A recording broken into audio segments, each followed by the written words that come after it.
बिस्मिल्लाहिर्रहमानिर्रहीम। अस्सलाम वालेकुम। ये स्टीविया प्लांट है और स्टीविया प्लांट्स की पहले फ्लावरिंग हुई और अब इसके ये सीड्स बन चुके हैं। तो इसके पहले होते हैं फ्लावर्स, छोटे छोटे से फ्लावर्स होते हैं वाइट कलर के। फिर इसके सीड्स बनना शुरू हो जाते हैं। मैंने फ़र्स्ट टाइम ही इसके सीड्स देखे हैं, इससे पहले नहीं देखे, क्योंकि जब भी इसकी फ्लावरिंग होती थी तो मैं इसको काट देती थी और कि मेरा प्लांट बचा रहे और ये ख़त्म ना हो, क्योंकि अक्सर ये अपना लाइफ सर्कल पूरा करके जो प्लांट्स होते हैं ख़त्म हो जाते हैं। कुछ नहीं भी होते, लेकिन कुछ अपने सीड्स देने के बाद ये ख़त्म हो जाते हैं।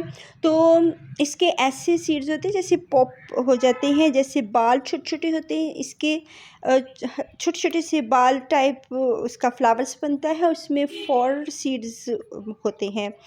और छोटे छोटे से सीड्स होते हैं जैसे लकड़ी के छोटे छोटे पीस हों, तो इस तरह के इसके सीड्स होते हैं। तो ये अगर ये पॉप होते हैं तो फिर ये हवा के साथ उड़कर दूसरे गमलों में भी अपने सीड्स फेंक फेंक देते हैं। ये छोटे छोटे से जो ब्राउन कलर के सीड्स हैं इसके, बहुत क्यूट क्यूट से। तो इसको हम इसको हम अपने प्लांट को हर वक्त अपने गार्डन में रखना चाहते हैं तो इसको हम सीड्स को फेंकेंगे नहीं, और किसी प्लांट के सीड्स को कभी भी नहीं फेंकते। दूसरे गमलों में जहाँ पे स्पेस हो वहाँ पे लगा देते हैं। और स्टीविया प्लांट तो वैसे ही ये कैंडी लीफ प्लांट है, तो इसमें ये शुगर फ्री होता है और शुगर के जो पेशेंट होते हैं उनके लिए ये इसमें बहुत ज़्यादा मिठास होती है, लेकिन ये शुगर फ्री होता है। इवन कि इसके लीव्स भी मीठे होते हैं, इसकी जो टहनियाँ होती हैं वो भी मीठी होती हैं। जब हम इनको ट्राई करें मुंह में डालने, क्योंकि ये एक हर्बल प्लांट है, कोई ख़तरनाक चीज़ नहीं है, तो इसको अगर हम मुंह में डालें तो ये इसके लीव्स भी हम खाते हैं, तो इसके जो ये टहनियाँ वगैरह तो मीठी होती हैं, बहुत मीठी सी होती हैं।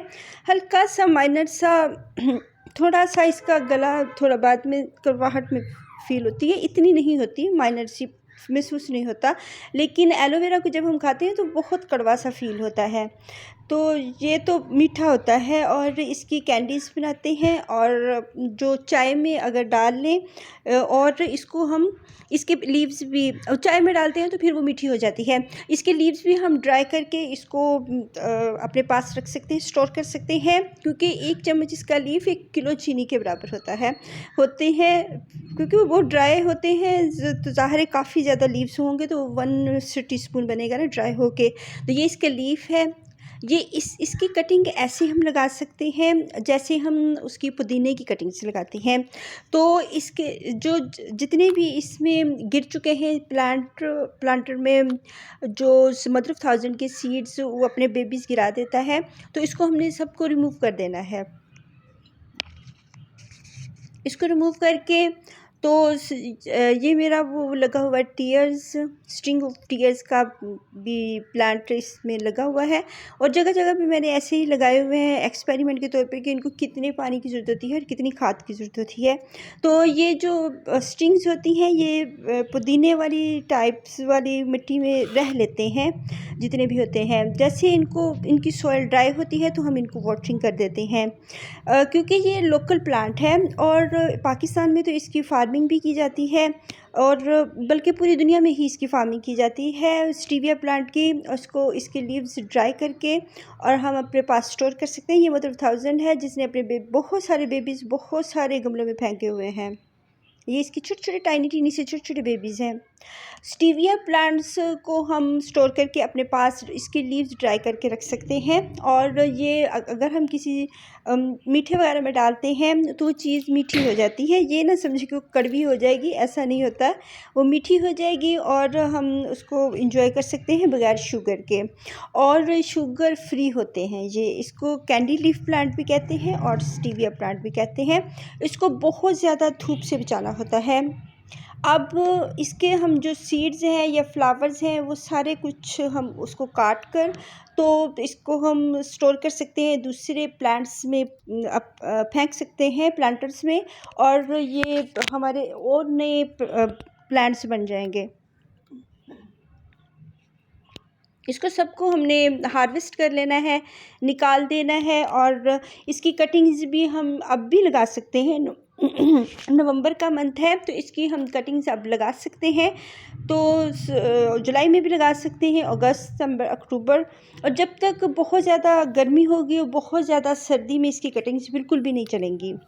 तो क्योंकि बहुत ज़्यादा गर्मी में तो बहुत कम प्लांट्स होते हैं जिनकी कटिंग्स चलती हैं। इवन कि जुलाई के मंथ में जब बारिश हो रही होती है तब भी बहुत मुश्किल होता है, क्योंकि बारिशों के बाद तो बहुत ज़्यादा धूप बहुत तेज़ लग जाती है। इतनी तेज़ धूप होती है तो उस वक्त भी हम कटिंग्स को बचा बचा के रखते हैं। तो ये नवंबर का मंथ अच्छा है। अक्टूबर, नवंबर, सितंबर इनमें हम कटिंग्स लगा सकते हैं, क्योंकि ये जिन इलाकों में तो बहुत सर्दी आ चुकी है वहाँ तो नहीं लगेंगे, लेकिन जो मेडोज़ एरियाज़ होते हैं, जो मैदानी इलाके होते हैं, उनमें लग सकते हैं। हिल एरियाज़ में इनकी कटिंग्स नहीं लग सकती हैं, तो वहाँ पे तो सर्दी बहुत होगी। इवन के आइंदा आने वाले मंथ में तो वहाँ पे स्नोफॉल भी हो सकता है, बर्फ़बारी भी हो सकती है। तो लेकिन जो मेडोज़ एरिया होते हैं वहाँ पे मैदानी इलाकों में अभी भी बहुत गर्मी है। बहुत गर्मी नहीं कह सकते, लेकिन गर्मी है। अभी भी हल्के-हल्के पंखे चलाने पड़ते हैं। तो ये स्टीविया प्लांट्स बहुत अच्छा सा हमने इसकी प्रूनिंग कर ली है। ऊपर से सारे सीड्स वगैरह इसके सारे ख़त्म कर लिए हैं। और इसकी ये एक कटिंग भी मैं लगा के आपको दिखाती हूँ कि इतनी हम कटिंग ले सकते हैं 3-4 इंच की।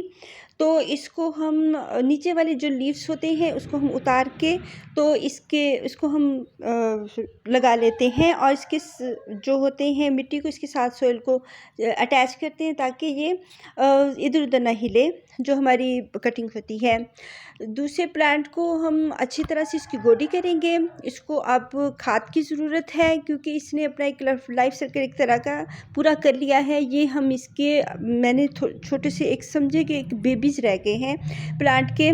तो इसको मैं इसको अच्छी तरह से निकाल के इसमें से जितने भी मदर थाउजेंड के सीड्स हैं, इसके बेबीज़ हैं, जो भी है, ये सारे चीज़ें निकाल के तो इसको अच्छी तरह गोडी करें। इसको मैं गोबर की खाद, लीफ कंपोस्ट इसको दूंगी, और इसके बाद इसको अच्छी तरह वाटरिंग करनी है। और फिर इसको हमने नेक्स्ट वाटरिंग तब करनी है जब इसकी सॉइल ड्राई हो जाएगी।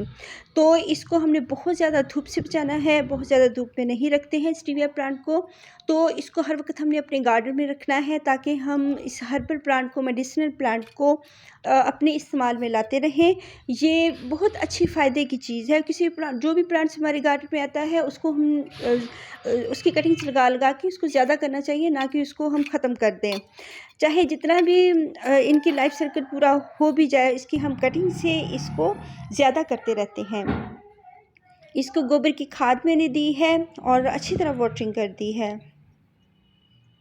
ये इसकी पहले अच्छी तरह गोडी की है और इसमें मिक्स कर देंगे गोबर की खाद को और वाटरिंग कर देनी है। ये बहुत ज़्यादा धूप में नहीं चलता है, ना इसकी कटिंग चलती है, और पुदीने की तरह हम इसकी कटिंग से लगा सकते हैं।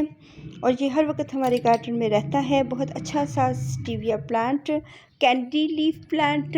और इसकी जो मिट्टी है वो ऐसी भल मिट्टी है। ऐसे हम जो भी मेरे छोटे छोटे से पॉट हैं इनको सबको मैं गोबर की खाद अब दूंगी, क्योंकि सर्दियों में इनको भी सर्दी लगती है। तो इनको गोबर की खाद देंगे ताकि उनको थोड़ी थोड़ी सी गर्माई मिले और खाना भी मिले और पानी भी मिले।